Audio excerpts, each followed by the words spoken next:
Buenas tardes. Vamos a empezar a la hora. Vamos a empezar la conferencia que nos va a dar sobre la gestión de residuos radiactivos en España nuestro compañero don Mariano Molina Martín.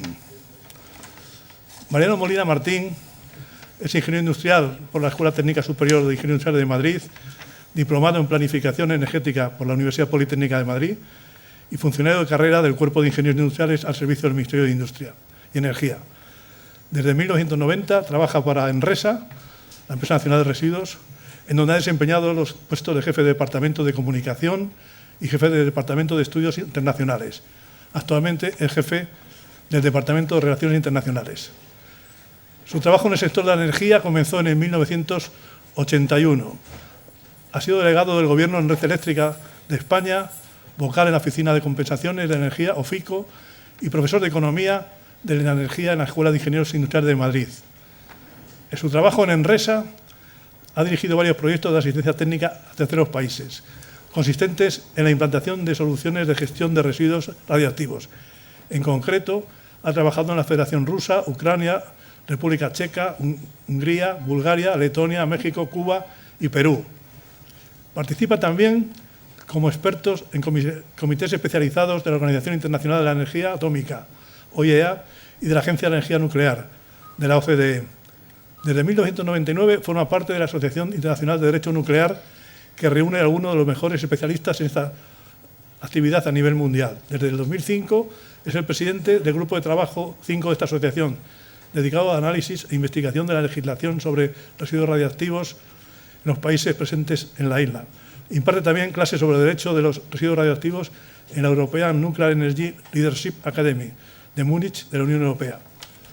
Creo que el tema es importante porque antes, cuando ha llegado, le decía que este tema que nos hablará, aparte, yo creo, del tema del almacenamiento temporal, debe estar resuelto desde hace tiempo, desde pues hace ya 20 o 30 años, y lamentablemente el parón nuclear que hizo el Partido Socialista cuando entró en el año 82 en el gobierno, pues consiguió parar este tema y muchos de los desarrollos nucleares que se encontraban en avance, parando centrales y creo que sometiendo al país a un retraso importantísimo.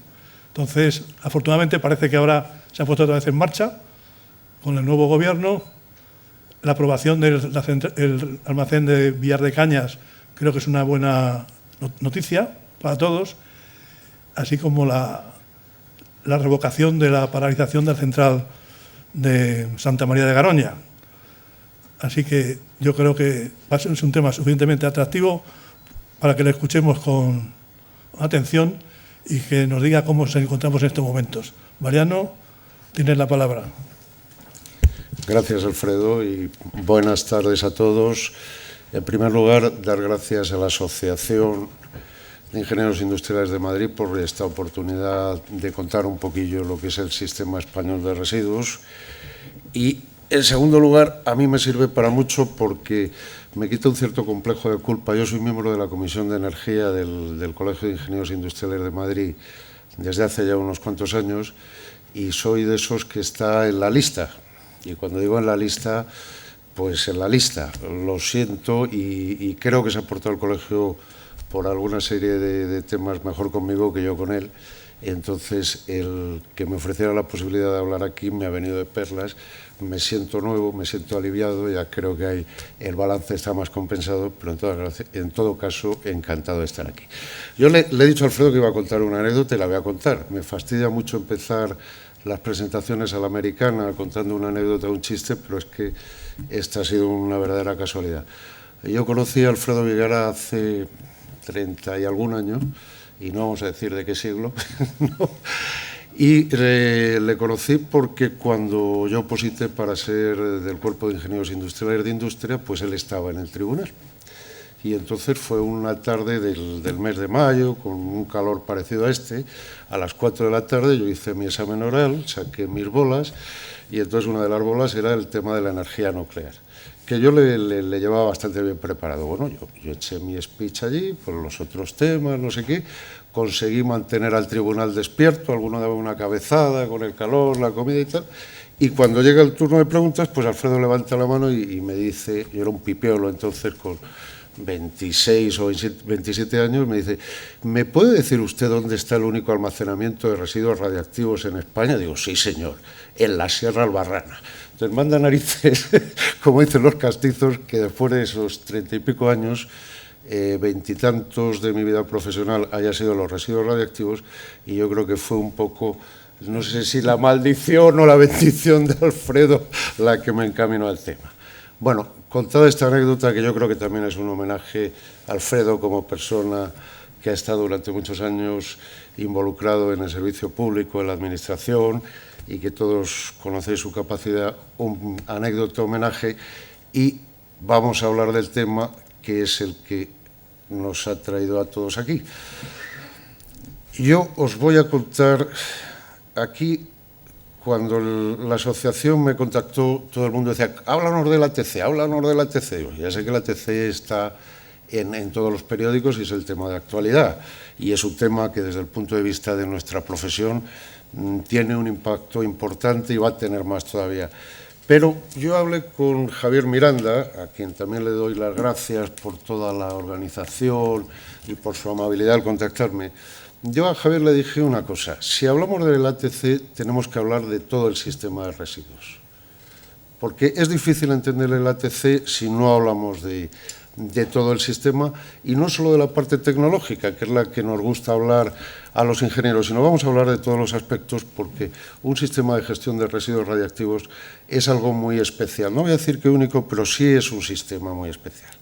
Entonces voy a intentar comentaros un poco, explicaros un poquillo el sistema español, pues un poco con el orden que veis ahí. Voy a hablar un poquito, no se puede empezar de otra manera que hablando de lo que es un residuo, contaros un poco dónde se producen los residuos en España, cómo está todo el entramado institucional, normativo y financiero en el país, que es muy importante, cuáles son las instalaciones de gestión que tenemos o que vamos a tener, y luego vamos a hacer un pequeño repaso para sacar unas conclusiones del tema. Bueno, el residuo radiactivo.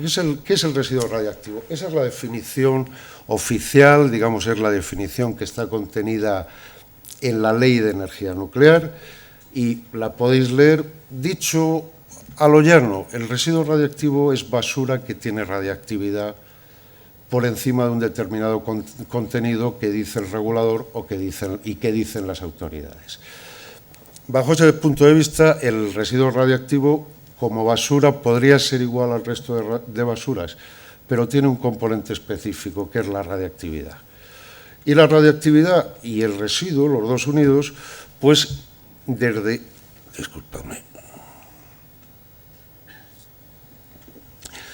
mi punto de vista tiene unas características peculiares que es las que condicionan que necesitemos una aproximación diferente de lo que pueda ser un residuo tóxico, de lo que pueda ser un residuo urbano o de lo que pueda ser un residuo convencional. Y es que el residuo primero es peligroso, eso es obvio, es peligroso y dañino. Luego la consecuencia inmediata es que tenemos que tener cuidado con él, tenemos que cuidar de él, tenemos que garantizar la seguridad. La segunda cuestión es que el residuo dura muchos años. Hablamos de cientos o luego veremos incluso de miles de años. Luego, no solo tenemos que garantizar la seguridad en lo inmediato, sino que tenemos que garantizar la seguridad en periodos de tiempo muy prolongados. Hay otra característica muy peculiar que en esto le liga a la energía nuclear, es decir, le realza, o como queráis llamarlo, su carácter de familia de la energía nuclear. El residuo tiene una gran dimensión simbólica y una fuerte connotación negativa. Si la energía nuclear es mala, o si la sociedad percibe, por hablar con precisión, que la energía nuclear es mala, el residuo también lo es. Hasta el accidente de Fukushima, la mayoría de la población consideraba que lo peor, la población había aprendido a convivir más o menos con la energía nuclear, el síndrome Chernóbil de alguna manera había pasado, pero siempre quedaba el residuo. Y el argumento principal de oposición, antes de Fukushima, insisto, es no a la energía nuclear porque lo que queda es el residuo. Luego ahí tenemos que hacer algo desde el punto de vista social.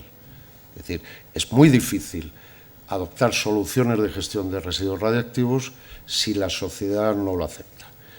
Y luego hay otro punto que es importante decirlo, que no va a aparecer en esta conferencia, pero que es el residuo radiactivo puede ser empleado también para lo que no debe ser. Es decir, algunos de ellos pueden tener utilizaciones militares, tenemos los temas de Irán, tenemos los temas de salvaguardias en la cabeza, o tenemos los temas terroristas. La bomba sucia, que afortunadamente no ha ocurrido ninguna vez, pero bueno, es una amenaza que todo el mundo reconoce que puede estar ahí si hay un uso incorrecto de algunos de los residuos radiactivos. Entonces, entendiendo el residuo así, entendiendo esas características que, insisto, es una aproximación propia, cualquier otra persona puede tener la suya, lo siguiente que hay que decir es que no todos los residuos son iguales. Hay residuos que tienen más toxicidad que otros o más potencial dañino, hay residuos que ese potencial le mantienen durante más tiempo que otros, etc.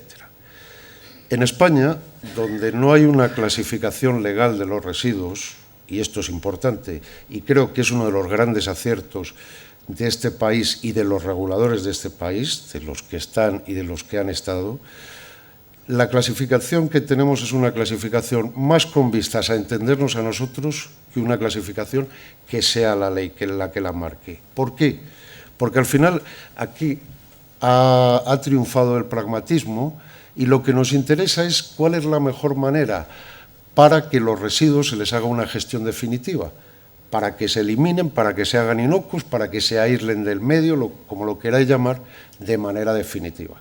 O como decimos los técnicos, para que se haga un almacenamiento final o definitivo en las mejores condiciones. Luego no nos paramos tanto en decir este es de alta, este es de baja, este no sé qué, sino decir cómo pensamos que este residuo puede ser quitado de en medio, almacenado finalmente o eliminado como riesgo indefinidamente.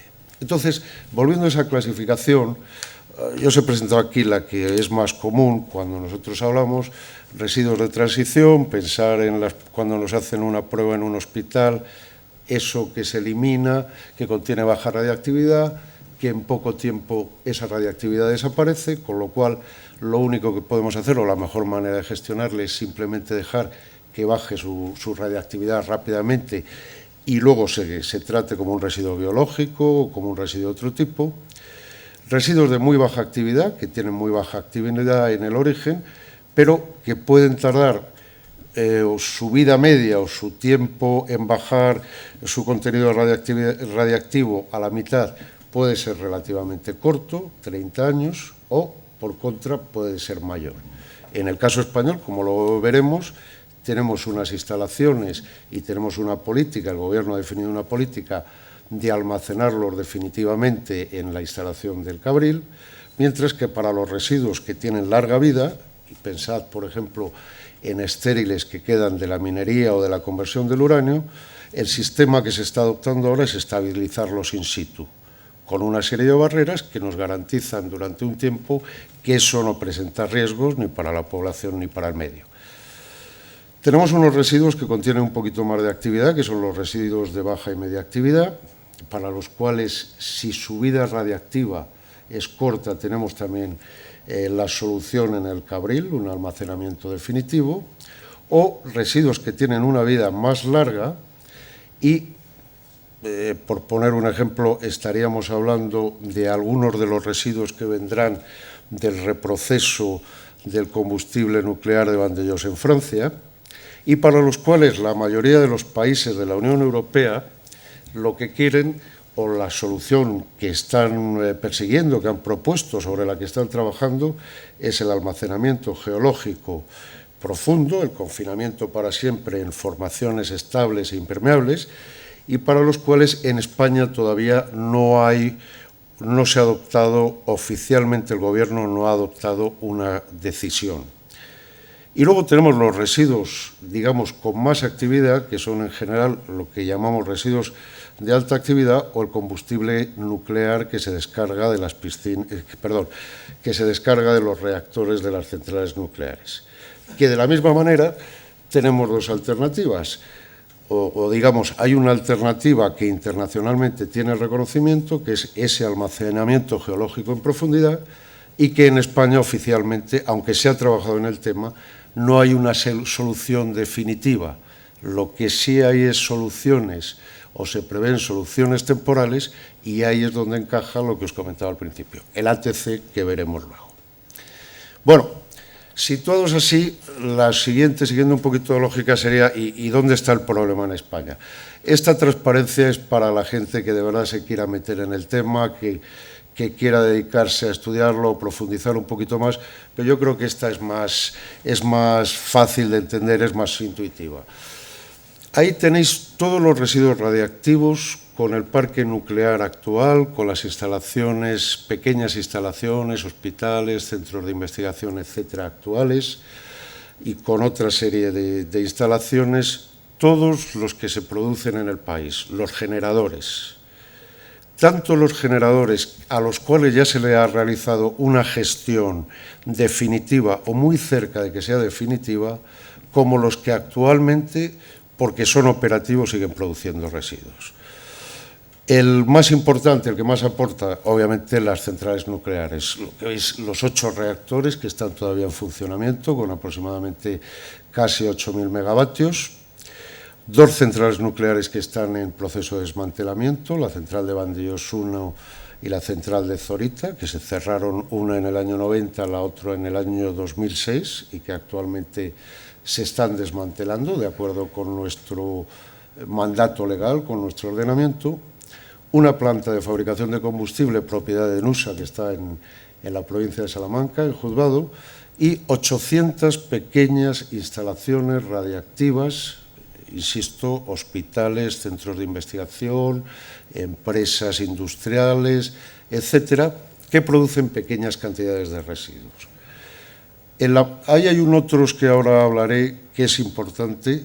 En la parte de abajo, lo que ya se ha gestionado, lo que ya se ha llevado a una situación segura, en donde ese residuo no hay que tocarle, hay que vigilarle en algunos casos y en la mayoría tampoco, que son 26 minas de uranio que vienen de cuando existían los planes de exploración del uranio, de los años 60, años 70, incluso alguna del 80, pequeñas minas, casi todas ellas en Extremadura, en Andalucía. Todas esas minas se han restaurado, se han prevenido riesgos convencionales y riesgos radiológicos, y son instalaciones clausuradas y declaradas clausuradas por el Consejo de Seguridad Nuclear. Había 3 reactores de investigación en universidades, y uno de ellos en el CIEMAT o en la antigua Junta de Energía Nuclear, que ahora mismo se han desmantelado como consecuencia de la parada en las tareas de investigación, y en donde actualmente el terreno es limpio, no existe nada. Todo eso se ha desmantelado y se ha retirado.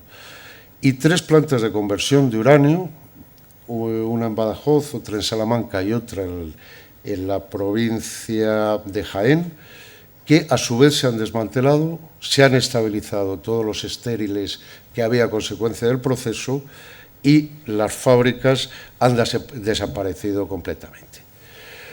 Queda un productor que he puesto otros y que deliberadamente está fuera de los cuadros azules que veis ahí. Y ese otros, que entre comillas es un poco la maldición ahora tanto de los reguladores como de los gestionadores, son todos aquel tipo de residuos radiactivos que en la jerga llamamos fuera del control regulador. Me refiero a todo el tipo de residuos que puede estar entrando para industrias como la industria del acero, para el reciclado de acero o para otros tipos de industrias que vienen de países donde no hay un control adecuado de materiales radiactivos, que al llegar aquí no se detectan, a veces es difícil detectar, y que consecuencia de no estar controlados y de ser utilizados sin saber que son radiactivos, nos generan contaminación radiactiva. Dicho de otra manera, fuentes radiactivas, fuentes de cesio, fuentes de otro tipo, que de repente entran en una acería. En España hemos tenido un accidente en el año, quiero recordar que el 2001 en Algeciras, en Acerinox, donde entró una fuente, se fundió sin darse cuenta, una fuente de cesio de aproximadamente unos 60 curios, quiero recordar, y que la descontaminación de eso generó pues aproximadamente 1.500 metros cúbicos que tenemos ahora mismo en el Cabril y que se están gestionando, se están tratando. Estamos preocupados porque empezamos a detectar, esto ha dado lugar a muchas acciones, y hay gente en la sala que lo sabe mucho mejor que yo, para prevenir este tipo de entradas ilegales fuera del control, y estamos preocupados porque detectamos que a pesar de las medidas y de la buena colaboración entre el gestor, Enresa, el Consejo de Seguridad Nuclear, el Ministerio de Industria y las industrias afectadas, el tipo de incidencias que está apareciendo cada día es más alta. Y lamentablemente la cantidad de residuos a gestionar que nos aparece cada vez es más alta. Bien, eso es lo que teníamos. Ahora, ¿qué es lo que vamos a tener? Yo os he puesto ahí en la parte de abajo, en azul, un pequeño cuadro. Como somos todos más o menos ingenieros, o casi todos ingenieros, hay una cifra que hay que retener. El país está generando entre 700 y 1.000 metros cúbicos de residuos de baja actividad al año. Básicamente el 95% está viniendo de centrales nucleares, el resto viene de esos pequeños productores, y estamos produciendo del orden de 150 a 170 toneladas de uranio de combustible gastado que se descarga de los reactores nucleares también por año. Entonces, en esas condiciones, teniendo en cuenta un parque como el actual, sin ninguna hipótesis de central nuclear adicional, pensando, por hacer una hipótesis, que una central nuclear puede llegar a funcionar durante 40 años, nos encontraríamos con que al final de la vida de las centrales, y una hipótesis moderada de crecimiento del residuo institucional, nos encontraríamos con que al final del periodo de vida de las centrales, de esos 40 años, para que os centréis, la última sería Trillo, que se cerraría con esa hipótesis en el año 2030. Bueno, pues con esa hipótesis, después de desmantelar las centrales, tendríamos aproximadamente unos 172.000 metros cúbicos de residuos de baja y media actividad. Un 50% aproximadamente serían residuos de muy baja actividad, mientras que la parte de combustible gastado y residuos de alta actividad estamos hablando de un entorno de unos 13.000 metros cúbicos, que equivalen a aproximadamente unos 7.000, 6.700, 6.800 toneladas de uranio. Eso es la base para toda la gestión y para toda la planificación de instalaciones que se hace actualmente. Entonces, ¿cómo lo gestionamos? A mí esta diapositiva me encanta porque es mi diapositiva, es la que yo cuento, y además esta sí que creo en ella. Es decir, un sistema de residuos, pues un sistema de residuos no solo son instalaciones. Para mí son 5 patas, 5 piezas de un puzzle. Un marco legislativo e institucional, una legislación y unas instituciones con unas responsabilidades claras y conectadas, que asuman esa responsabilidad y que cada uno sepa lo que tiene que hacer. Ahora, en la siguiente transparencia insistiré. Un esquema de financiación, dinero, para pagar esa gestión. No solo la inmediata, sino, como os decía antes, esa que puede producirse dentro de muchos años. Un sistema tecnológico que sea capaz de dar respuesta a esas soluciones de gestión, esas instalaciones, esas tecnologías, esos técnicos que sepan hacerlo. Un proceso de información y participación pública que favorezca la aceptación de las soluciones que se propongan, y vigilando todo ello y dirigiendo todo ello, un sistema de planificación de esta gestión que tenga al lado un sistema de decisión política que considere los distintos componentes y que sea estable, que vea la gestión desde una perspectiva del largo plazo, como debe ser y como ahora es obligatorio después de una directiva europea del año pasado, y que pueda tomar las decisiones que sean necesarias en los tiempos que se hayan establecido. Bueno, en la parte legal, el sistema español es un sistema bien armado. Tenemos una ley de la energía nuclear muy viejecita, del año 64, que se ha ido parcheando. Se ha ido parcheando desde el punto de vista de los residuos de una manera adecuada, estamos contentos.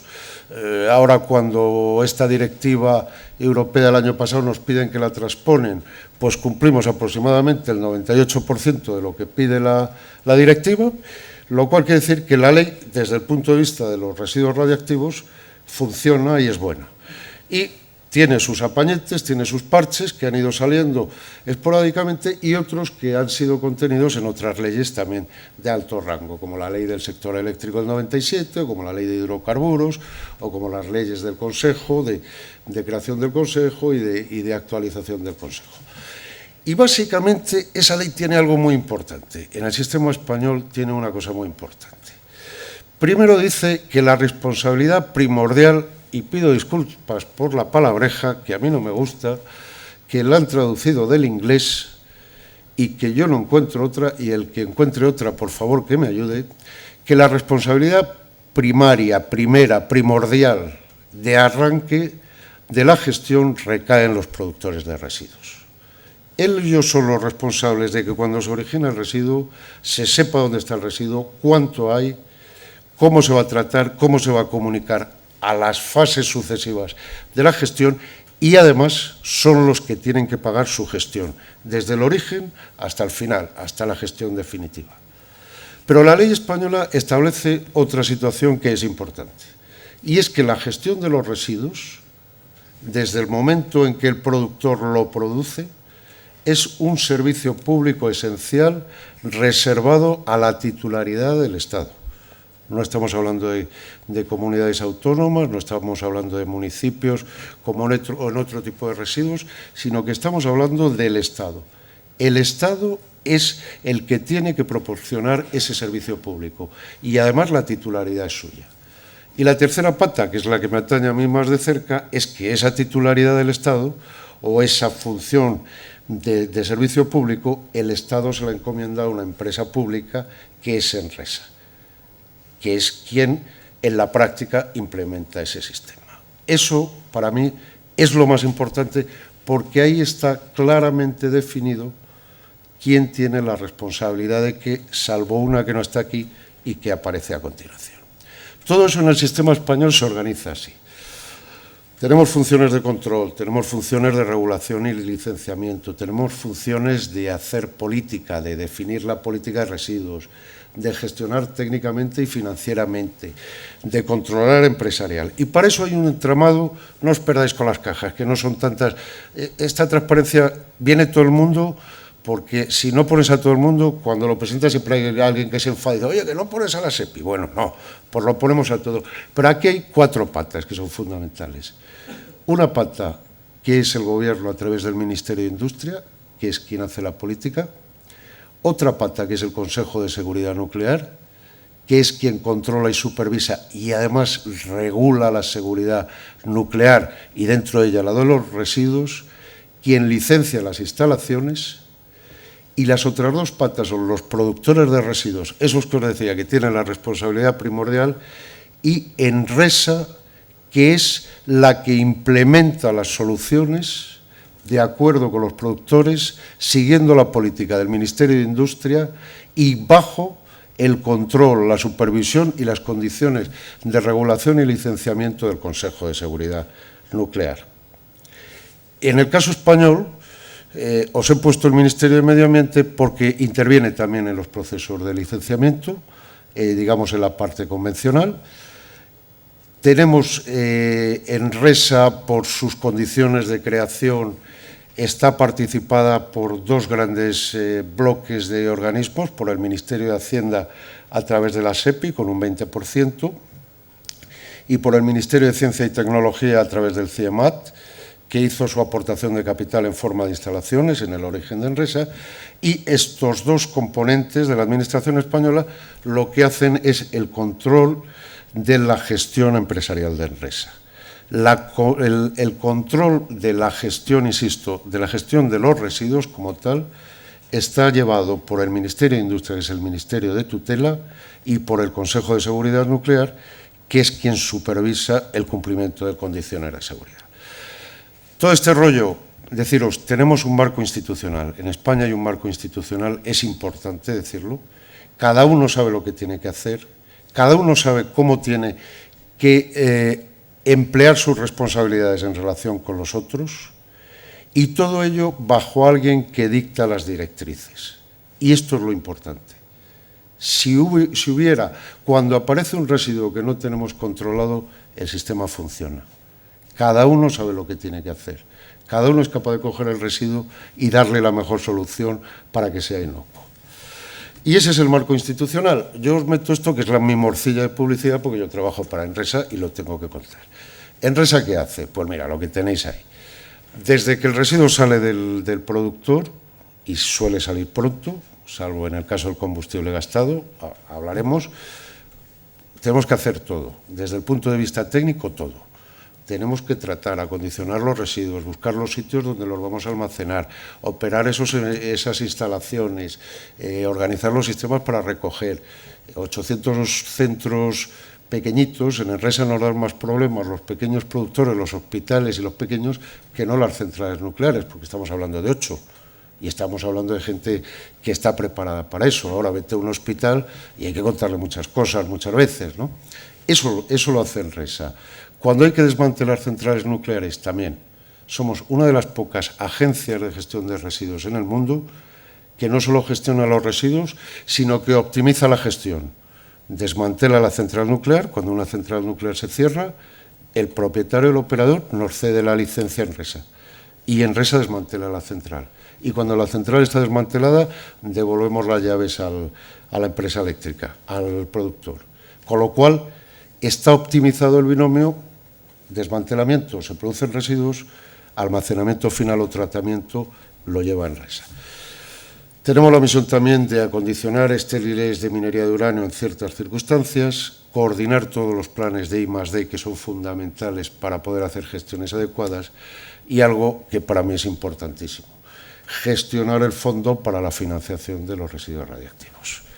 ¿Y por qué? Porque si no hay dinero no hay gestión. Y así de claro. Y si no hay gestión, y si no hay dinero para ahora, y si no hay dinero para el futuro. Entonces, ¿eso qué significa? Significa lo que veis ahí. Que el Gobierno echa las cuentas, dentro de su planificación, echa las cuentas todos los años de lo que cuesta la gestión, con esa hipótesis de referencia que os decía al principio. 170.000 metros cúbicos de baja y media, 13.000 metros cúbicos de combustible gastado, y hace un programa que contempla la gestión de todos esos residuos desde que nacen, desde que se producen, hasta que se almacenan finalmente y se dice el problema ha desaparecido. Entonces, en las condiciones técnicas que el Gobierno tiene definidas actualmente, eso costaría aproximadamente de 17.000, por redondear, 17.000 millones de euros sobre la base de euros del 2012. Y eso es el coste desde el año 85, en que aparece el fondo, como le conocemos ahora, el importante, hasta el año 2080, en que se supone, a efectos de planificación, que todo el combustible gastado, lo que se va a gestionar más tarde, se mete en un almacén geológico profundo, el almacén se cierra y podemos decir que esa instalación está clausurada. Si miráis el perfil de costes, pues ahí hay unos picos. Vamos a tener un pico en torno al año 2030, 2035, como consecuencia de que va a haber, en esa hipótesis, insisto, de 40 años de vida para las centrales nucleares, se van a acumular los desmantelamientos de las centrales nucleares de última generación y, posteriormente, la franja roja, lo que veis como franja roja, va a ser la construcción, la operación y la clausura de ese almacenamiento geológico profundo que, aunque no está adoptada oficialmente la opción, a efectos de planificación para recoger el dinero se contempla. En la izquierda veis que hay una cierta correspondencia entre la distribución de esos costes. El coste más importante está en rojo, es el coste de la gestión de residuos de alta del combustible gastado, y seguido muy de cerca por lo que es los costes de desmantelamiento y clausura de las centrales nucleares, y en amarillo lo que podemos decir que es la gestión de residuos de baja y media actividad. Hasta el año 2009, que es la cifra que tenían consolidada los contables de Enresa, pues me dicen que lo que hemos incurrido es aproximadamente un 25% de todo ese coste. Como anticipo, La parte roja que tenéis entre los años 2010 a 2000 aproximadamente 20, abajo al principio, eso es el ATC. Ese coste es la construcción y la operación del ATC. ¿Y cómo cubrimos esos costes? Pues en España, igual que en muchos países, lo que se hace es un sistema de financiación mediante un fondo. Si nosotros somos capaces de hacer hipótesis contemplando lo que va a costar la gestión del residuo hasta el final, somos capaces de actualizar ese coste y somos capaces de imputar lo que habría que pagar, el que lo genera ahora, lo que tendría que pagar ahora, para que ese dinero debidamente invertido, debidamente capitalizado, nos diera dinero suficiente como para pagar hasta el final de la vida del residuo o hasta el final de las instalaciones de gestión de esos residuos. Ese es el sistema. Ahora mismo hay un fondo que gestiona Enresa, que controlan toda aquella gente que veis a la derecha, el Comité de Seguimiento del Fondo, Tribunal de Cuentas, la Intervención General del Estado, la Inspección de Hacienda, los auditores externos. Hay un fondo de aproximadamente 3.500 millones de euros para ir pagando la gestión del residuo y para pagar la gestión futura. Porque la ley española dice que las centrales nucleares, cuando dejen de funcionar, ya no ingresarán a ese fondo. Luego, cuando eso ocurra, en esa hipótesis que os decía antes del 2030 o cuando sea, no podremos reclamar al productor de residuo un solo euro más. ¿Y cómo hacemos para ingresarlo eso? Pues por un sistema de tasas, porque os dije que hablábamos de un servicio público. Luego la contraprestación del servicio público es una tasa. Entonces hay un sistema de tasas que hace referencia a cada uno de los distintos productores, que es la parte de la izquierda, en el cual hay una tasa que se aplica indirectamente a todos los consumidores de electricidad, que corresponde a algún coste que ha quedado sin cubrir antes del año 2010. Básicamente no son costes imputables al sistema eléctrico, sino son costes imputables a determinados residuos que estaban por ahí y que no se habían provisionado. Existe otra tasa que está internalizada, que va directamente contra la cuenta de resultados de las centrales nucleares, y es todos aquellos residuos que están en relación con todos los residuos que producen a partir del 1 de enero de 2010. Hay una tasa ad hoc para la fábrica de combustibles de Juzgado, que paga sus residuos operativos y su desmantelamiento, y luego hay una tasa que pagan las pequeñas instalaciones. En el caso de las pequeñas instalaciones, lo que se hace es, en el momento de la retirada del residuo, se les cobra esa cantidad y se ingresa al fondo.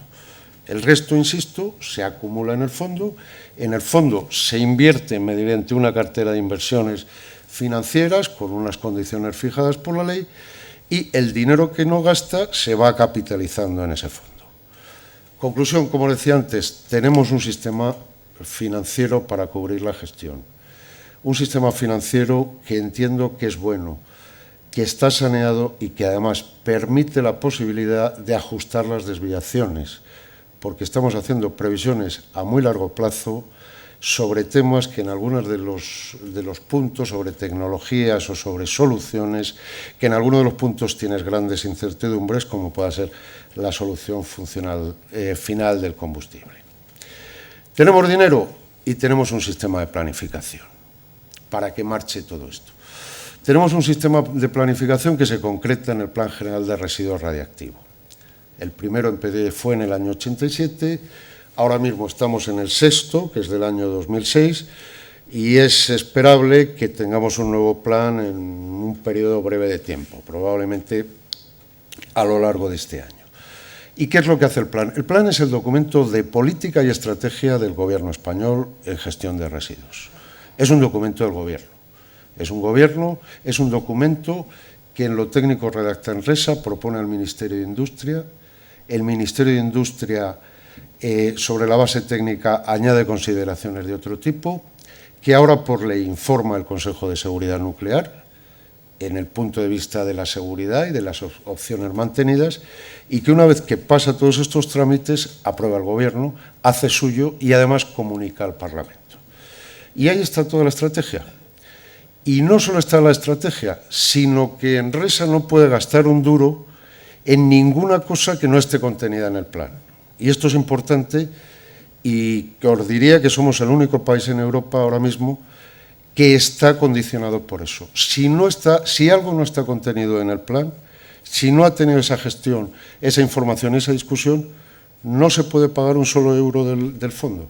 Tiene que estar en el plan. Como os decía, esto lo propone Enresa y en cualquier caso la ley lo que dice es que Enresa tiene que redactarlo, que tiene que actualizarlo cada 4 años de manera rutinaria. Es optativo del Gobierno el decidir si lo aprueba o si saca un nuevo plan o no, depende de si las condiciones de contorno, las hipótesis han variado mucho, pero también la ley permite que el MITIC, que ya no es MITIC, que ahora es Ministerio de Energía y Turismo, y discúlpame por la peguilla, contempla que el Ministerio puede solicitar también el que se redacte un plan y que el Ministerio apruebe un plan si considera que ha habido un suceso que ha alterado las condiciones de manera importante. Como veis, esta sería la pata que os he comentado antes de planificación. No voy a entrar, por razones obvias, en las cuestiones de aceptación pública. Sería un tema para hablar largo y tendido de ello. Y me pongo la camiseta de ingeniero tecnólogo. ¿No? Hasta ahora, como me decía un amigo mío el otro día, dice, los ingenieros son malos economistas con conocimientos de tornillería, ¿no? Pues bueno, vamos a hablar de la tornillería.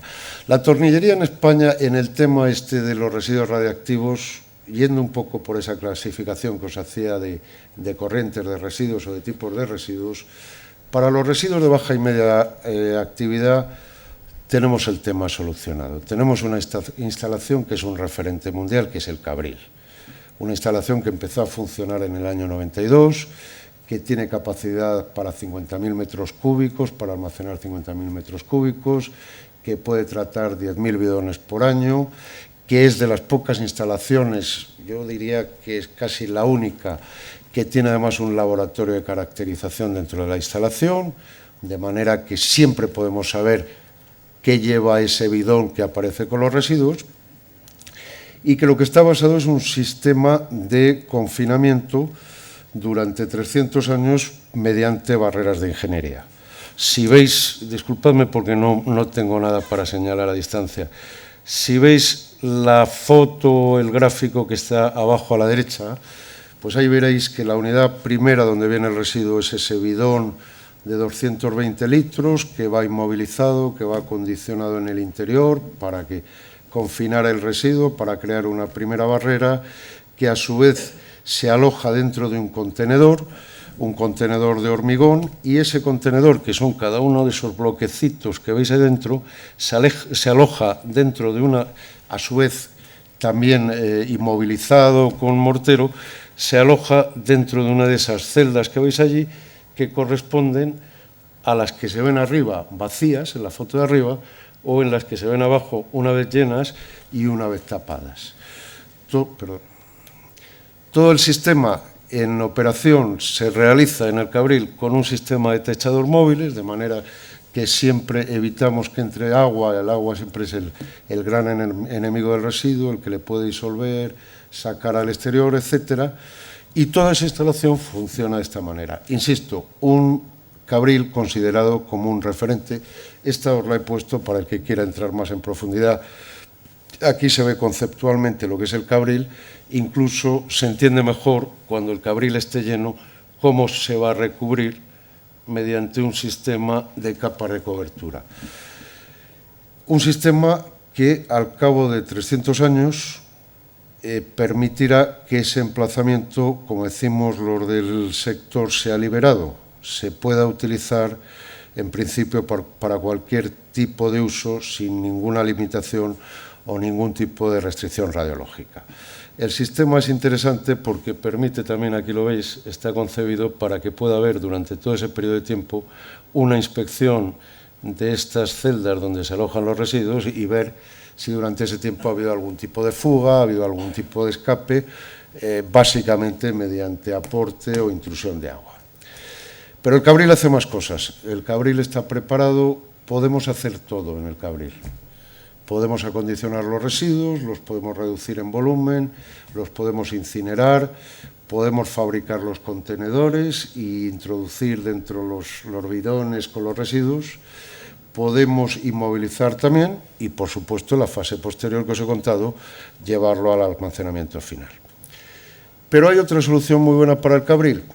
Si esos residuos que os contaba son residuos que necesitamos tenerlos confinados por lo menos durante 300 años, el 50% de los residuos que esperamos, lo que llamamos muy baja actividad, no necesitamos confinarlos más que durante 60 a 80 años, unas cuantas décadas.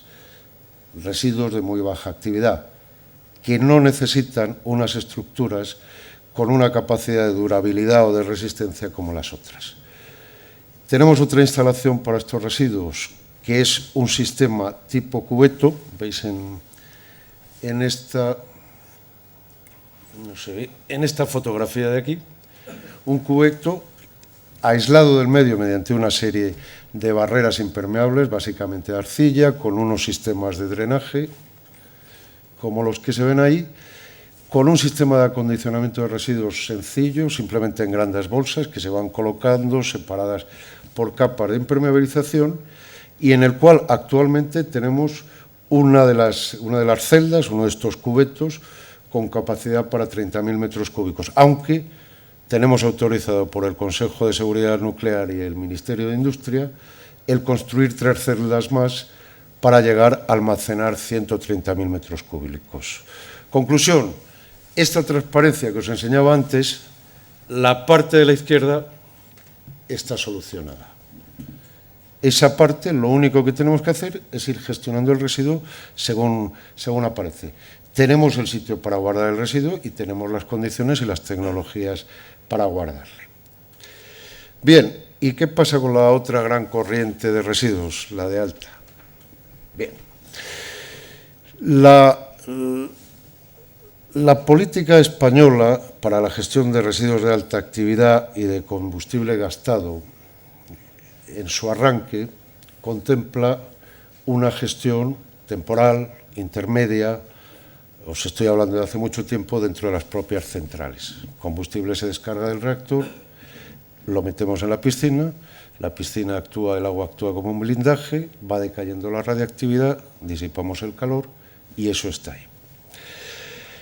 La solución que internacionalmente se reconoce o se apunta es el confinamiento del combustible una vez que cumpla unas condiciones de niveles de actividad y de emisión de calor en disposiciones geológicas profundas.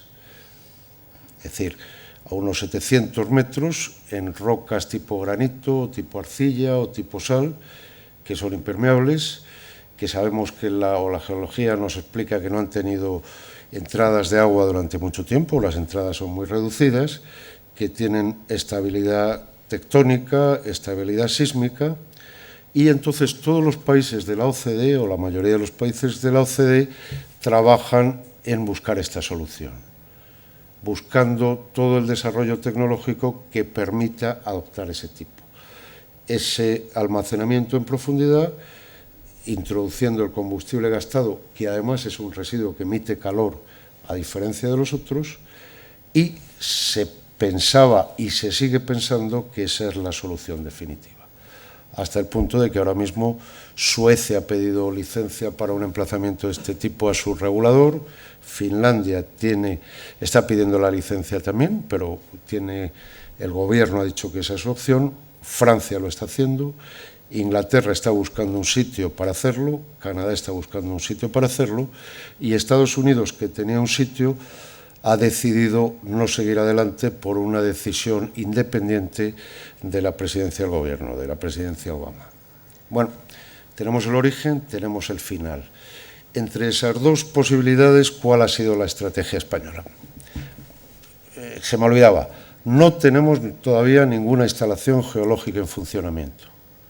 Las previsiones de OCDE más optimistas ahora mismo están hablando probablemente del año 2025. En Francia hay un poco una carrera, entre comillas, entre Francia, entre Suecia, Finlandia, quizás se retrase más, pero no estamos hablando de ningún repositorio, como decimos nosotros, almacén profundo en funcionamiento antes del año 2025. Luego, no hay ninguna instalación de este tipo existiendo para combustible gastado, residuos de alta actividad que emitan calor. En esas condiciones, la política española para la gestión del combustible, ¿cuál ha sido? La política ha sido, mientras España no tome una decisión hacia el almacenamiento geológico, por la razón que sea, tecnológica, yo creo que existe un problema importante de aceptación, es decir, creo que el sistema social y político español todavía no está preparado para esa solución. Lo creo, es una opinión mía, pero creo que no está preparado todavía para esa solución, que hay que establecer una serie de condiciones. Mientras tanto, la solución es, tenemos el objetivo de la política del Gobierno en el almacenamiento del combustible es proporcionar la capacidad suficiente para la industria nuclear. Tanto si la industria nuclear sigue, y cuando digo sigue, si se va a una hipótesis de más industria nuclear, de más reactores, como si vamos a una hipótesis de mantenimiento o incluso a una hipótesis de reducción de la industria nuclear. Porque en cualquiera de las tres soluciones vamos a tener que hacer algo con el combustible gastado. Está ahí y tenemos que hacer algo. Si vamos a más, necesitaremos más capacidad de almacenamiento. Si permanecemos igual, las capacidades de las piscinas de las centrales nucleares son limitadas. Habrá que dar soluciones. Y si vamos a una hipótesis donde se reduzca la capacidad nuclear, habrá que desmantelar las centrales. Luego habrá que sacar el combustible de las piscinas y ponerlo en algún sitio. Y esa ha sido la política que ha orientado toda la gestión del combustible, todas las actividades de la gestión del combustible. En un principio, con las opciones más a mano, más sencillas y más fáciles de implementar en el corto plazo, que es hacer racking compactos en las piscinas, aumentar la capacidad variando la configuración, la geometría de los bastidores de las piscinas, lo que llamamos el re-racking, y cuando esa solución no daba más de sí, cuando ya no podíamos tener más, pues proveyendo capacidad adicional, no mediante nuevas piscinas, sino mediante tecnologías en seco, tecnologías que no emplean agua. Eso se ha hecho en la central de Trillo, se ha hecho en la central de José Cabrero en desmantelamiento y se está haciendo actualmente en pequeña medida, se está preparando el proyecto para licenciar en ASCO, que puede tener algún problema significativo dentro de poco. Para idear, esto es un almacenamiento en seco con un sistema de contenedores metálicos en el caso de Trillo, que es la foto que tenéis ahí, de hormigón o una combinación metal-hormigón, como es el caso de la central de Zorita. ¿Y por qué el ATC? ¿Por qué el almacenamiento centralizado, que es una estrategia desde el principio del Gobierno? Pues por las razones que veis ahí. Si tenemos un ATC, primero, ese objetivo de gestión unificada le alcanzamos de manera mejor para el combustible gastado. Segundo, porque con un ATC, lo que sea la política nuclear de la producción electronuclear queda separada en lo primordial de la gestión del residuo. Como decía antes, tanto si se decidirá más, igual o menos, la solución para el residuo existe. Es una decisión que se toma o que se puede tomar en consideración de otras variables, no de la gestión del residuo. Esa gestión está garantizada con esa capacidad adicional. Si tenemos algún imprevisto, y cuando digo imprevisto, la posibilidad de que en alguna situación pueda haber un combustible deteriorado, por las razones que sea, tenemos el ATC. Porque reducimos el número de emplazamientos, porque ahora tenemos 8 centrales, pues tenemos 8 emplazamientos donde se guarda el combustible. Y desde el punto de vista de todo lo que os cuento a continuación, las ventajas de tenerlo juntos son mucho más importantes de tenerlo diseminado. Bajamos riesgos, no solo radiológicos, sino de seguridad física.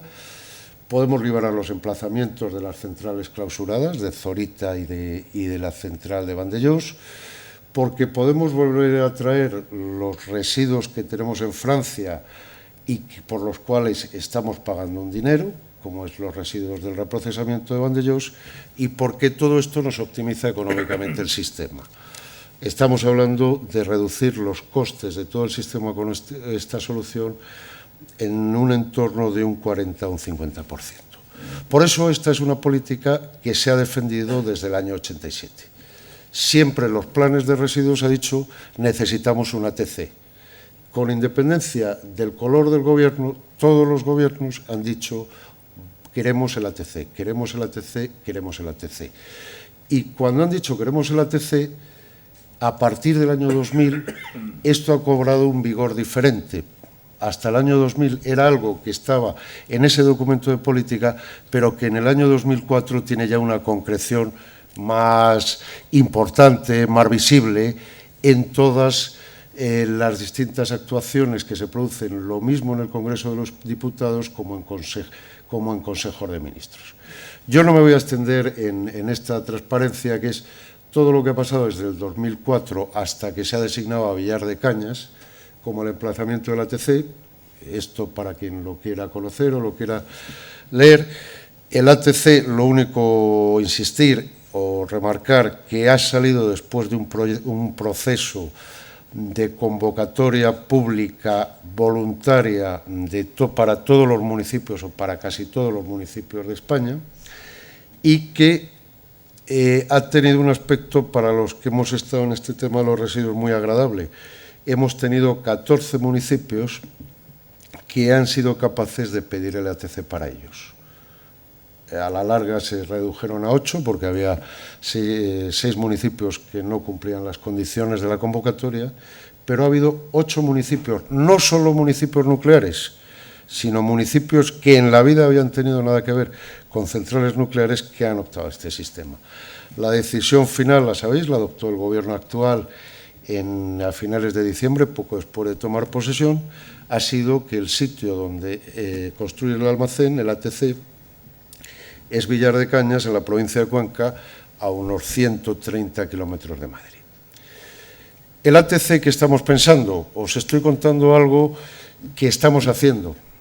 Es algo donde lo que tenemos es un diseño conceptual que en su momento, hace 5 años o así, el Consejo de Seguridad Nuclear dijo es una solución segura, estamos de acuerdo con la solución conceptual, pero que ahora hay que hacerlo fino, El sistema que se ha optado para el almacén temporal centralizado es un sistema en seco, es un sistema de bóvedas en seco, siguiendo una tecnología que está aprobada en otras partes del mundo, en Europa, y que lo que consiste básicamente pues es en una nave, una gran nave de unos 300 metros de longitud, que tiene unas primeras partes para recibir el combustible, para ponerle en condiciones, sacarle de los contenedores de transporte, ponerles en los contenedores de almacenamiento y final, emplazarle en unos módulos en seco, en unas bóvedas, un sistema de bóvedas, como llamamos, donde se cuelga, esto,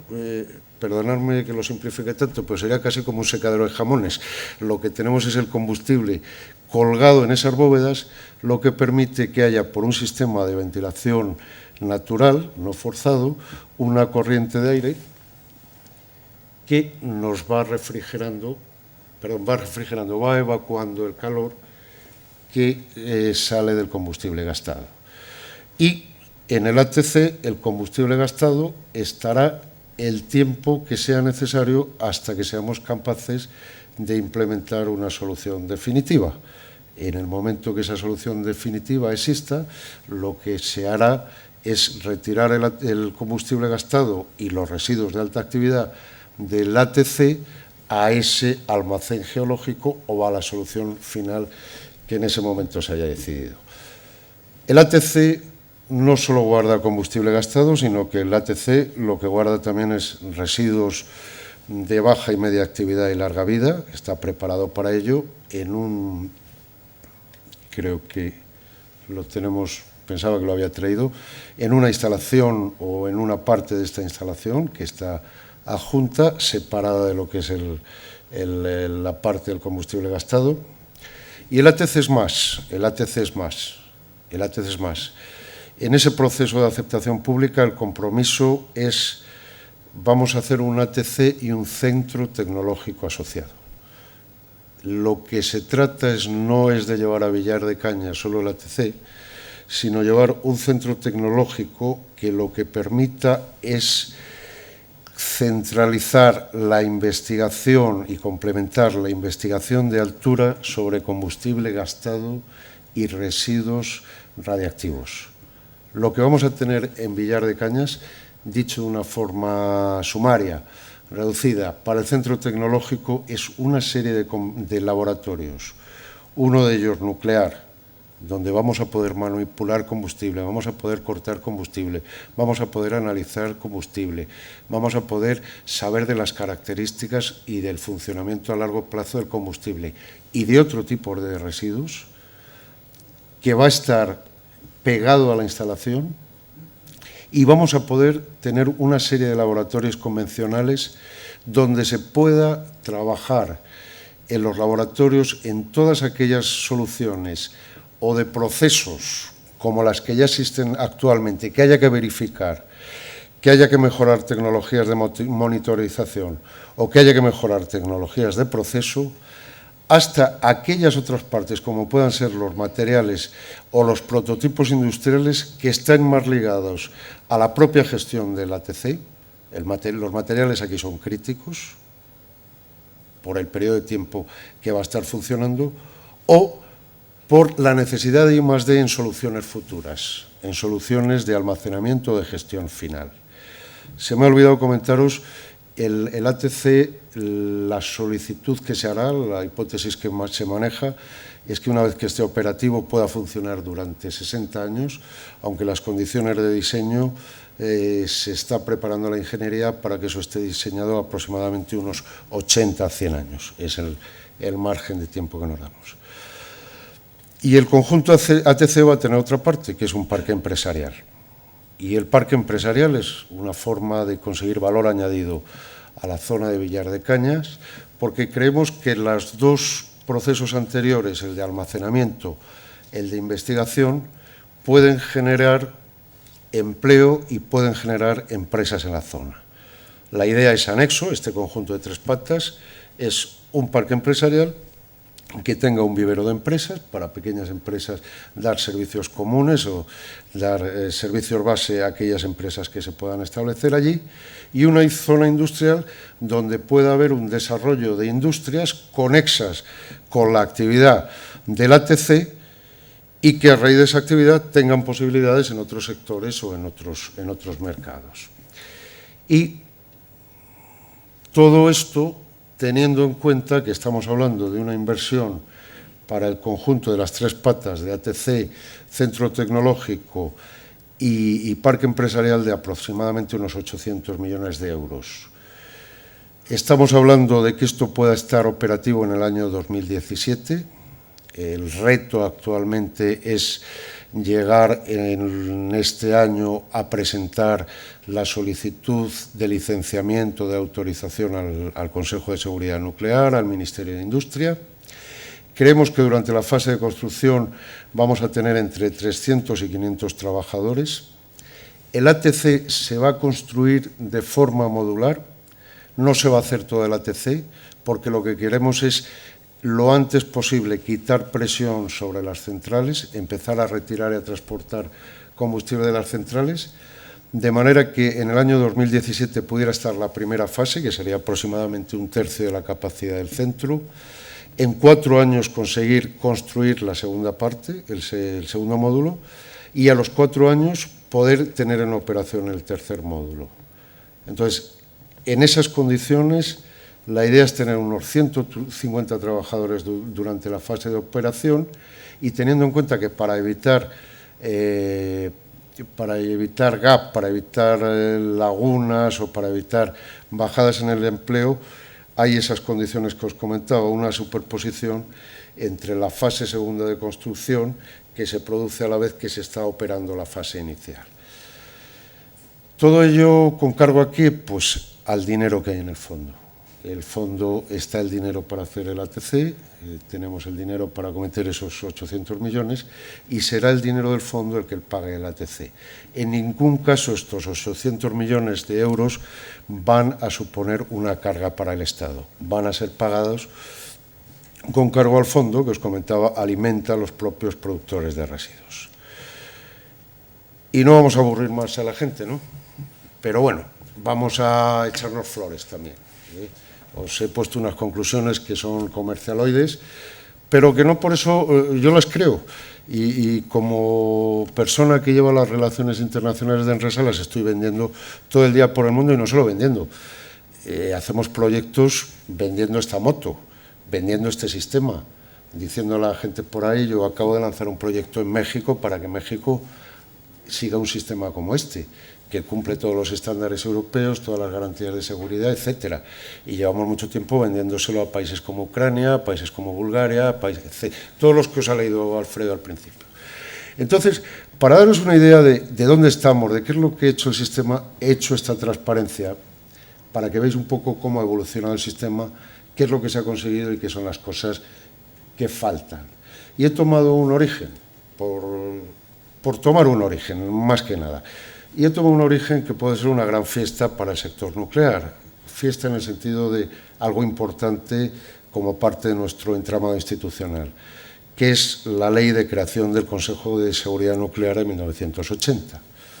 Tenemos un regulador ahí y si somos capaces de considerar ese origen, hay un hito muy importante que es el año 85. Y el hito del año 85 es que el gobierno español decide crear un gestor, crear a Enresa y crear el fondo. Había un fondillo que venía de la época de Ofico e incluso un poquito anterior, no era significativo frente a lo que tomamos, pero en el año 85, tan temprano como eso, el gobierno es valiente y dice, creamos este fondo. Y a partir de entonces empezamos a tener dinero, empezamos a tener capacidad financiera para hacer. En el año 87 sale el primer plan de residuos, con una idea clara de a dónde se quiere encaminar el sistema. En el año 92 entra en funcionamiento el Cabril. Hay un representante francés aquí, viejo amigo, el centro de almacenamiento, el gran centro de almacenamiento francés, donde están yendo todos sus residuos de baja, entró también en el año 92, en Lope, en la región de Champagne. Estamos a la par. En el año 93 se hace la primera actividad de remediación, se desmantela y se limpia la fábrica de uranio de Andújar. En el año 98 estamos en condiciones de empezar el desmantelamiento de Vandellós. En el año 2002 aliviamos la presión de la central de Trillo, que no puede aumentar las piscinas y si no tiene más capacidad se ve obligada a bajar producción o a cerrar. Se hace un centro para Trillo.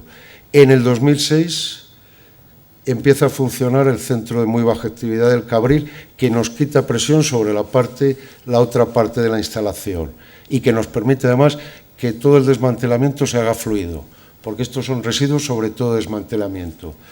En el año 2008 se comienza a desmantelar Zorita. Zorita, que para el año 2016 aquello volverá a ser campo. Ya no habrá nada. Y si tenemos el ATC, se habrá quitado el combustible, que es para lo que en el año 2009 se crea ese segundo ATI que veis ahí. Y en el año 2011 se selecciona el emplazamiento para el ATC. ¿Qué nos queda? Nos queda diseñar, licenciar y poner en operación el ATC el año 2017. Personalmente creo que en el año 2017, si cumplimos ese hito, el sistema español es un Mercedes, pero de la gama alta. Tenemos un Mercedes ahora casi de la gama alta. En ese momento vamos a ir fantástico. El reto que quedaría entonces sería la solución final para el combustible gastado y los residuos de alta actividad. Ese almacén geológico o cualquier otra opción que se decida, pero que permita vislumbrar y trabajar para la solución final. Con lo cual, a la izquierda os he puesto los mensajes, lo que quiero vender, porque, insisto, creo en ello. Tenemos un sistema seguro y que garantiza la seguridad a corto, a medio y a largo plazo. No solo porque hay dinero, también porque hay instalaciones, porque hay ideas, porque hay una política y porque hay unos técnicos que saben hacerlo. Estamos en línea con los países más avanzados.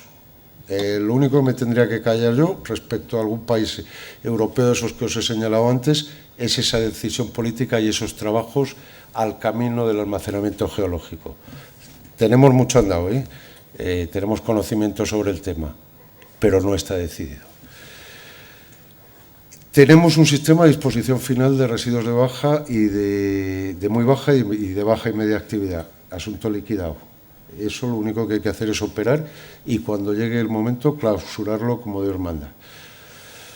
Tenemos un sistema, o hemos decidido y estamos licenciando un sistema de disposición temporal o de almacenamiento temporal, si queréis, de residuos de alta actividad y combustible gastado, que es el ATC. Y lo que es muy importante, tenemos las capacidades humanas y técnicas para acometer, os he puesto la disposición final de residuos de alta actividad, lo amplío, tenemos las capacidades humanas, técnicas y tecnológicas para acometer cualquier tipo de proyecto adicional que fuera necesario para completar la gestión de los residuos radiactivos. Y yo creo que ya no os vendo muchas más motos y al revés, a vuestra disposición para lo que queráis preguntar. Muy bien.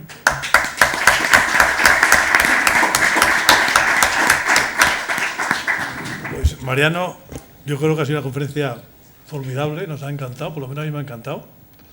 Hay gente aquí más preparada que yo.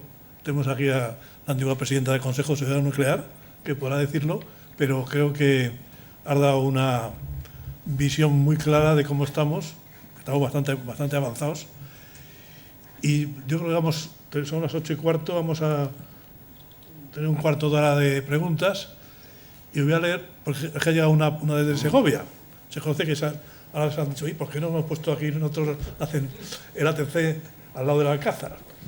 Y dicen de Segovia, quisiera conocer la compensación económica que se producirá al municipio donde se instalará el almacén temporal centralizado, así como a los municipios circundantes según la legislación vigente.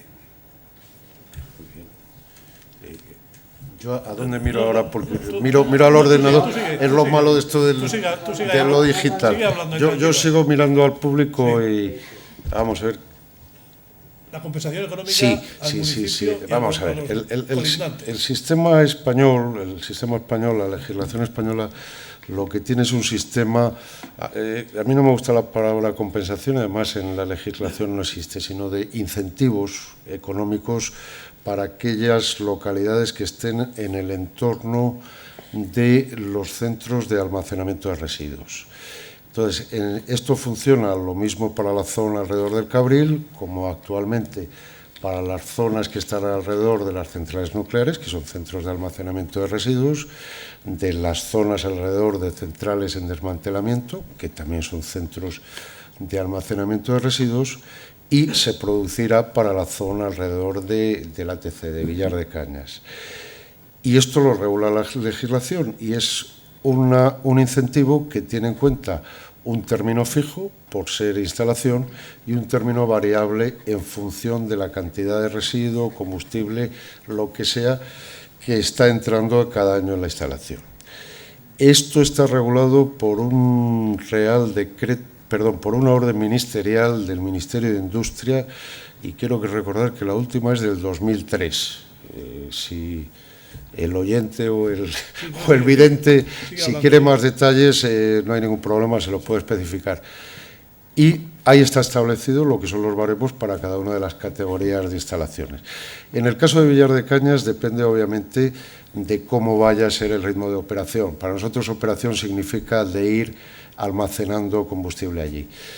Estimaciones que estamos manejando ahora y que pudieran ser plausibles. Para toda la zona alrededor de Villar de Cañas, insisto, no hablo yo solo de Villar de Cañas, sino para todas las localidades alrededor, que pueden estar no lo tengo en la cabeza, pueden ser unas 20, estaremos hablando de un entorno de aproximadamente 1,5 millones de euros a 2 millones de euros al año, para todas las localidades, con la legislación actual.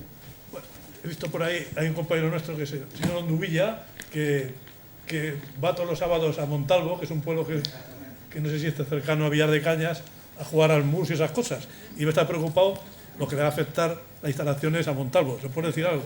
Montalvo está en línea recta unos 8 kilómetros de 8 Villar. kilómetros, o sea, que vas a 8 kilómetros de Villar de Cañas. Entonces, una pregunta ahora que tenía era esta, que ya se ha contestado, y otra es, si me podría decir qué medidas se van a tomar si es que hay que tomarlas para proteger el medio ambiente? Porque hay una cosa que has dicho que me ha preocupado, que es que los vasijas se van a refrigerar con aire. Ese aire se calentará y ese aire saldrá a la atmósfera, ¿o no? Sí. Y entonces ese calor que se disipa, ¿hasta dónde llega? O si todavía no hay estudios, o si hay estudios ya en ese sentido. No, te puedo tratar de tú. Sí. Además, a los de Montalvo me han dicho que los trate bien porque me parece que hay un poco, tenéis un cierta rivalidad, ¿no? Con Villar de Cañas o no, al revés, bien, ¿no? Al revés, Villar de Cañas y Montalvo siempre se han llevado de maravilla. Bueno. De tal forma que se iba a la fiesta de un pueblo a otro, no había problema en comida, ni en bebida, ni en nada. Ni con las novias echárselas en el otro pueblo, ni nada de eso. Bueno, es que algo he oído el otro día a la gente que anda por allí, por Villar de Cañas, que no sé quién del municipio, cuando sale, dice, no, vete por la otra carretera, que si no te vas para Montalvo. Pero bueno, sería una broma. No, el tema que preguntabas, el sistema en... Yo he vivido en Villar de Cañas meses. ¿Perdón? ¿Qué decías? He vivido en Villar de Cañas meses. Bueno. No, efectivamente, el sistema de refrigeración del combustible es un sistema que lo que trata es no es de refrigeración, es de evacuación del calor del combustible. Eso lo que hace el aire es... toma el calor que libera el combustible gastado y eso sale a la atmósfera, pues un sistema de chimeneas. Yo creo que aquí se ve bien. Todas esas chimeneas que ves allí son chimeneas que tienen aproximadamente unos 20 metros por encima de la cota más alta de la instalación. ¿Cuál es el impacto que pueda tener eso sobre el medio ambiente? Las emisiones de calor, yo no lo sé, y eso forma parte del estudio de impacto ambiental que se va a hacer. Lo que te puedo decir es que los volúmenes de aire que estamos manejando ahí, cualquier impacto va a ser despreciable. Es decir, puedes tener una pequeña elevación de la temperatura en un entorno muy próximo que yo ahora mismo no soy capaz de cuantificar, pero que en cualquier caso no estaríamos hablando probablemente de más de 200, 300 metros alrededor. Mi punto de vista es que ese no es el impacto importante de aquí, porque además no estás hablando de una disipación de calor a través de agua, que sí podría dar lugar a una serie de medidas preventivas importantes, como ocurre en el caso de las centrales nucleares, porque elevar la temperatura, si eso no está bien diseñado, elevar la temperatura en un río. Estamos hablando de aire y estamos hablando de una capacidad de dispersión de ese calor o de difusión de ese calor tremendo. Y en todo caso, lo que no estamos hablando es de un calor, para que te hagas una idea, cada uno de estos elementos, cada uno de los tubos, estaríamos hablando del entorno de aproximadamente unos 200 vatios. Bien. Luego, entiendo, y te digo sin conocer el estudio, que es lo que ahora hay que hacer, en el estudio de impacto ambiental, creo que ese impacto sería despreciable. Pues gracias. Oye, y ahora una cuestión pecuniaria nada más. Has dicho que para la zona se van a repartir entre 1,5 y 2 millones de euros al año, pero ¿hay en esa ley figura alguna distribución en función de la distancia En Enresa no, eso es la ley, la que establece unos baremos y esa distribución de ese dinero, ese es un dinero que va directamente a los municipios, ¿eh? Es un dinero que además Enresa ahí no dice nada, es el Ministerio de Industria el que dice corresponde a esta zona tanto y a cada uno de los municipios tanto y cuanto.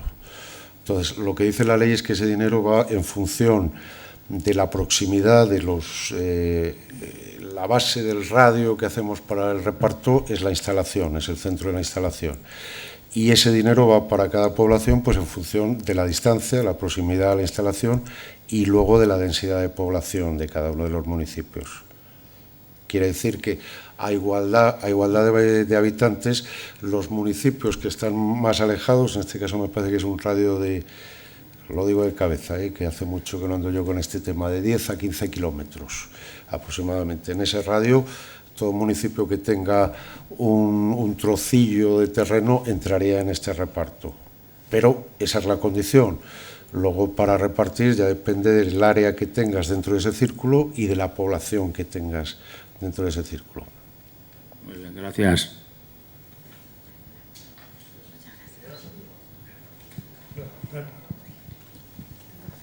Vale, es que no sabía. Sí, perdón. Mi nombre es José María Sánchez y soy ingeniero de minas, con perdón, digo, porque no soy industrial. Bueno, yo he trabajado mucho en minería, no he trabajado en el uranio, pero sí te puedo decir que en una empresa minera en la que yo trabajaba, nuestro departamento de geología estuvo haciendo estudios por el geológico para la ubicación de posibles yacimientos profundos. Efectivamente, en las formaciones geológicas que has comentado, graníticas, arcillosas o salinas, ¿no? Bueno, pero es un tema anecdótico. Lo que voy a comentar va más referente a lo que tú has comentado, no es más que una pregunta. Actualmente, bueno, yo tengo una empresa, colaboramos en una empresa que estamos trabajando en la implantación de sistemas de gestión minera sostenible, unas nuevas normas. Y uno de nuestros clientes es Berkeley. ¿Sabes quién es Berkeley? La empresa australiana que está haciendo la exploración, ahora mismo investigación, del uranio en Salamanca. Que incluso tiene un plan de explotación y demás posterior. Dentro de esa, digamos, de esa parte de gestión minera sostenible hay una parte que son los residuos que se generan, en general, mineros. Has comentado, por lo que te he entendido antes, que los residuos mineros son de más de 30 años, son de muy baja actividad y se estabilizan in situ. Es así, me parece, ¿no? O sea que realmente no hay un problema cuando ellos lo produzcan. En este momento los únicos residuos que están produciendo son cuando hacen sondeos con captación de testigos, los propios testigos que puedan tener radioactividad, y luego cuando hacen retropropulsión, que sale lodos, le llaman ripios ellos, que también puede haber, que realmente son muy pocos y normalmente los ripios los dejan allí mismo, los estabilizan in situ, y por supuesto los de los sondeos los llevan a unos almacenes porque luego tienen que analizarlos. O sea que no hay más problema. Únicamente es eso. Supongo que sí conoces lo del tema de la investigación que se está haciendo ahora mismo del uranio en Salamanca. Sí, sabía que hay una empresa australiana que estaba trabajando sobre la base de las concesiones de Nusa. Entiendo que son todavía son concesiones de Nusa. Y sabía que que había pedido permisos y que estaba haciendo alguna prospectiva. No te puedo decir porque el mercado del uranio no le conozco muy bien. Sé que el uranio en los últimos tiempos ha subido mucho de precio. Incluso en 10 años, probablemente, pensando así, la gráfica lo haya duplicado. No sé, hay gente en la sala que sabe de esto mucho más que yo. Sí. Por el granito en la atmósfera y se generan millones y millones de toneladas de estériles porque el uranio, cuando es útil, es cuando lo has enriquecido. El natural tiene 0,7% radiactivo, no tiene... pero en minería menos.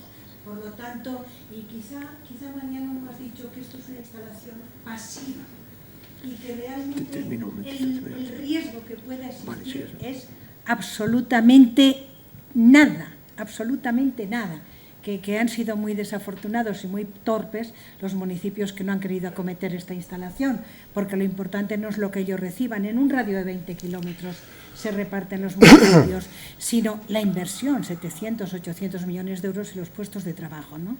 Así que... Pero también quiero... No te ha dado tiempo, Mariano, quizás... No, porque tampoco se he querido aburrir. Pero lo que tiende ahora, primero, a que las centrales operen 60 años, con lo cual todas estas cifras se desfiguran. Seguro, yo no conozco ningún sector en el mundo que calcule costos hasta el año 2080, como habéis visto, y que dinero tiene muchísimo Enresa en este tema, y que lo pagamos los consumidores, porque todo esto va en las tarifas a través de las empresas, y que lo que se tiende ahora es la transmutación, el reciclado del combustible, los reactores rápidos, es decir, la tecnología en este sector está cambiando en un 99% a lo que tenemos ahora. Entonces creo que esto sí que sería interesante ya en otoño volverlo a tratar. Sí. Perdón, para terminar, yo estoy totalmente de acuerdo, además yo soy muy enamorado del tema este, estoy de acuerdo. Claro, porque las leyes son muy bajas. Pasa como cuando mueves oro o mueves cosas de este tipo. Efectivamente, ¿no? Eso efectivamente sí lo conozco muy bien. No, solamente quería comentarte si el uranio ha subido muchísimo. Por eso han empezado a investigar. En un cierto sentido, lo digo como minero, es una pena que no se ha dejado de explotar y que lo esté explotando empresas extranjeras. Eso es un tema, pero que no está pasando solo con esto, está pasando también con otros minerales. Pero sin embargo, esto tiene sus dudas. Por eso lo digo, tiene sus dudas, están explotando, están en el momento de exploración. La verdad es que tenemos un representante de Areva entre el público que te puede contar de eso muchísimo. No, yo digo simplemente... Como gran empresa que se dedica a la exploración y a muchas cosas más. Yo solamente digo, en fin, que ellos están ahora en fase de exploración, tienen un proyecto de explotación, no sé si lo llevarán, o lo que quieren es subir acciones en bolsa. No sé, pero bueno, en definitiva ese es el tema, ¿no? Nada más. Un momento, vamos aquí a saludar a Zamora, al Colegio de Zamora, que dice, recibida perfectamente la videoconferencia de hoy. 4 asistentes. O sea que esto empieza a funcionar, la videoconferencia. Saludos a Zamora. Y que se va a publicar en la página web la conferencia. La conferencia se publicará en la página web del colegio. Y la presentación PowerPoint. O sea que la tendréis ahí inmediatamente, y también es de la asociación. O sea que dentro de unos días, colgado de las 2 revistas, lo tenéis. Venga, otra pregunta. Sí, yo solamente una aclaración. Yo tengo entendido que la instalación del ATC tiene como referencia una similar en funcionamiento en Holanda. Es decir, que todas las dudas sobre efectos, o sea, que hay. Sí, y que además también tengo entendido de que ha habido sucesivas visitas a autoridades, a representantes políticos, de pueblos involucrados, etcétera, es decir, que incluso a medios de comunicación, no una, sino muchas visitas, ¿no?, a esa instalación de Holanda. Alfonso, no me ha sido posible extenderme más por cuestión de tiempo, y gracias, María Teresa, para Montalvo. Esta es una instalación pasiva, es decir, la gran ventaja de estas instalaciones secas es que aquí no manejamos nada, simplemente ponemos en unas condiciones el residuo, hacemos esa refrigeración que te decía, que la refrigeración, el residuo dentro de la instalación está completamente confinado, y lo ves ahí mediante todos esos sistemas de barras, más lo que es la bóveda en sí, y lo único que hacemos es que eso no se caliente, en exceso, hacemos pasar aire. Y todo ese conjunto lleva un blindaje suficiente para garantizar que fuera de la instalación, al lado de la valla, no tenemos ningún tipo de problema radiológico. Las dosis que tienes ahí son las mismas que tienes a 20 kilómetros de distancia o a 40 kilómetros de distancia. Yo querría sugerir y es... para Cuenca, Zamora, Toledo, las delegaciones, y para alumnos sobre todo, algunas visitas. Y parecido a lo que va a ser esto, pero más simple, está el almacenamiento en seco de Trillo, donde es un lujo asiático. En España, lo que estamos haciendo en el sector nuclear, gastamos 50 veces lo necesario. Y en Enresa, pues también, porque hace las cosas pues muy bien, por los medios, por el personal, por los técnicos. Todas son visitas realmente muy interesantes. Yo recomiendo siempre ver centrales hidroeléctricas, algunas como Aldea Dávila, que son de película. Allí se filmó el doctor Sivago y vale la pena verlos, una central dentro de las rocas, una catedral, o el almacenamiento en seco de Trillo, o algunas centrales nucleares. Yo llevo a mucha gente, gran sorpresa de todo el mundo, ¡qué limpio está todo! Pues sí, qué limpio está todo. No, yo por completar el tema, la idea de María Teresa, que es fantástica, yo te diría que este proceso, que ha sido un proceso además de una transparencia, el de la designación de la ATC, fantástica. Hay un sitio en Internet del Ministerio de Industria, que es una página dedicada al ATC, en la que durante todo el proceso se respondieron cuestiones, se proveyó información y que sigue conteniendo esa información. Entonces yo, si quieres, luego te digo cuál es la página. Ahí están todas las instalaciones de referencia o de soluciones similares a la del ATC que hay en el mundo. La que comentaba Alfonso antes en Holanda, en Jabo, que además está pegada al mar, está en un polder. Es realmente en un polder. En Hungría se están manejando, en Francia en otra medida, en el centro de las instalaciones. Es que Trillo está a 100 kilómetros. O Trillo, no, te digo porque ahí tienes exhaustivamente la comisión que fijó los criterios para que debía cumplir el sitio donde se hiciera eso, hizo una serie de informes, los tienes todos ahí. Y ahí tienes todas las características, todas las referencias internacionales y todas las comparaciones. Bueno, Teresa, nosotros en nuestros viajes estos culturales que hacemos, hemos estado en Aldea Dávila. Aldea Dávila es una preciosidad. O sea que procuramos ver estas cosas que tú dices, ya las hemos visto. Y al central de Almaraz. y la presa de la Almendra, o sea que Oye, ya vamos por el mundo. Para rematar de, Venga. para rematar de cabeza, lo que yo sí me ofrezco, si el colegio es capaz de organizarlo y podemos hacer, estáis invitados a ver el Cabril. Sí, sí, vamos Cuando a ir al queráis, Cabril, yo no te preocupes, que vamos ahí. lo que no me comprometo es a organizaros la logística, pero os espero en la valla de la instalación y os enseño apuntamos, al grupo que queráis. Creo que es además una de las cosas que más orgullosos estamos en Enresa. En Cabril están pasando 6.000 personas al año. Pues apuntamos. Y está lejos, ¿eh? No verás, y no está verás. lejos.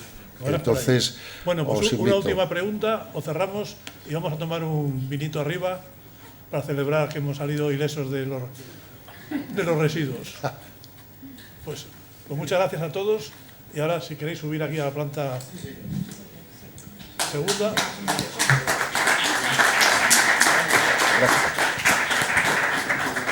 No, oye, te lo digo en serio. Sí, sí, Gabriel, no, que Alfredo, te cuenta que vamos ahí.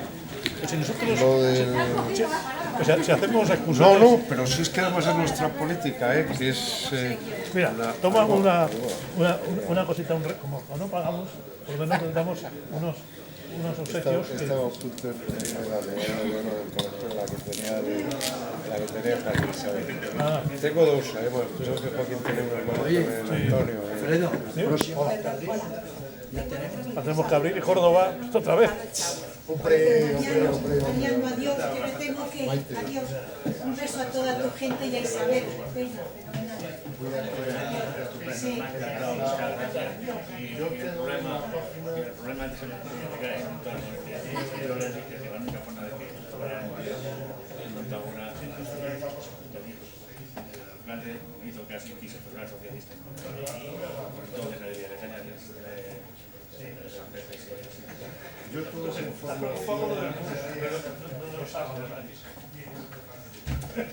oye, tú dices que en la ESA están los viajes, pero yo no lo veo.